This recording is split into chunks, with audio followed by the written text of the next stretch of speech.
Mesdames, Messieurs, bonjour. Jean-Christophe Vigouroux, j'anime une société qui s'appelle Bacassier. Nous sommes transformateurs de produits métallurgiques. Nous fabriquons de la tôle, de couverture et de bardage. Voilà 20 ans que notre société existe. Nous sommes actifs sur l'ensemble du marché français et nous fournissons pour l'ensemble des bâtiments des entrées de ville, que ce soit des bâtiments commerciaux, des bâtiments artisanaux ou des bâtiments de stockage, une tôle assez classique qui, en 40 ans, est venue habiller l'ensemble de nos entrées de ville et de nos villages. Aujourd'hui, plus aucune zone urbaine n'est accessible en son cœur sans la traversée d'une forêt de bâtiments qui sont colorés en blanc et en gris. Voilà 4 ans, on s'est lavé les yeux et nous nous sommes posé la question, mais qu'est-ce qu'en fait nous savions fabriquer? L'idée nous est venue de dire, mais on ne peut pas continuer indéfiniment à produire des produits qui aujourd'hui sont banalisés. Je pense qu'il faut, 40 ans après, essayer de réinventer quelque chose. À partir de là, la question qui s'est posée, mais à qui on était susceptible de confier ce projet? L'audace nous est venue de contacter le plus grand designer du monde. On lui a envoyé un mail, et voilà Philippe Starck qui est venu nous rejoindre. Je voudrais passer la parole à Philippe Starck, je vous remercie de l'applaudir. Il est présent aujourd'hui avec nous. Pendant que monsieur et madame Bacassier faisaient leur élaboration consciente, moi je faisais la même élaboration et surtout constatation inconsciente.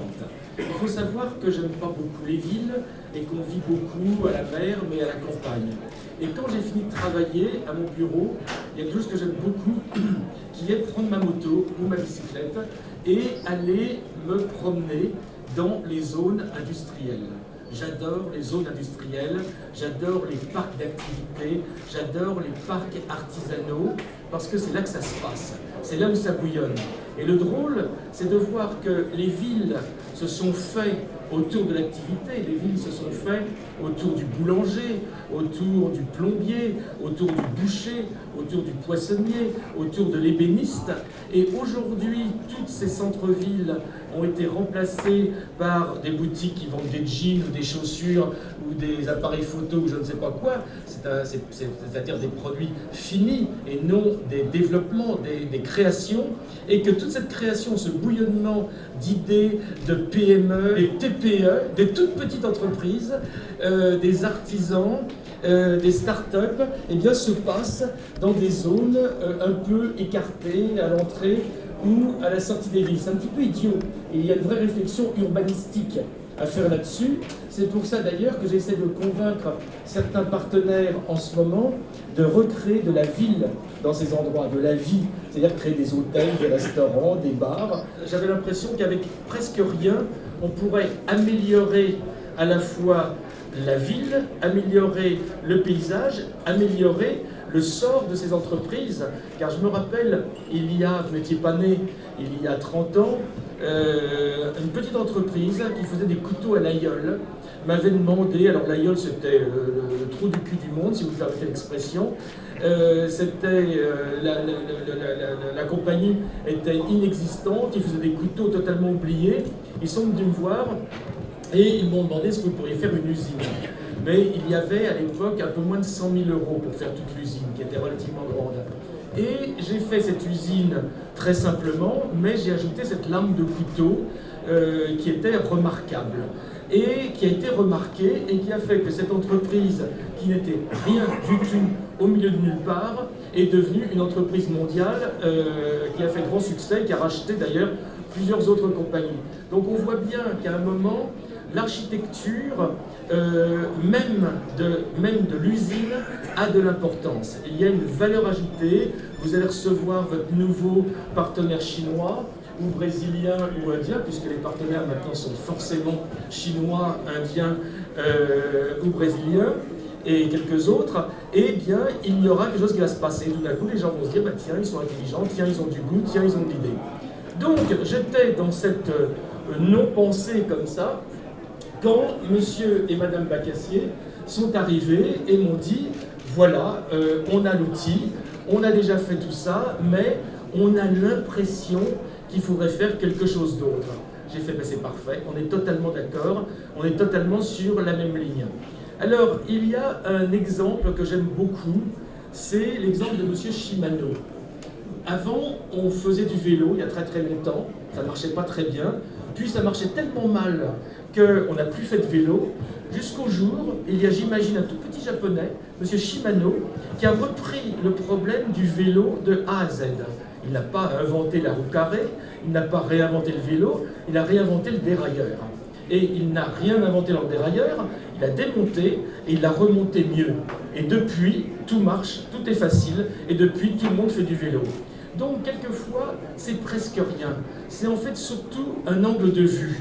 C'est-à-dire qu'en général, on voit toujours le produit pareil, presque en 2D, comme ça, à plat, et on ne se pose plus de questions, c'est codé dans la tête. Jusqu'au jour où, par un hasard de circonstances, et l'intelligence d'une PME française, on déplace de 30 degrés, on vient voir un candide comme moi qui ne connaît rien en bardage, un hurluberlu qui fait bah, c'est vrai qu'on pourrait peut-être faire mieux. Donc, en fait, ce que l'on a fait, c'est qu'on a analysé l'outil et on a amplifié l'outil.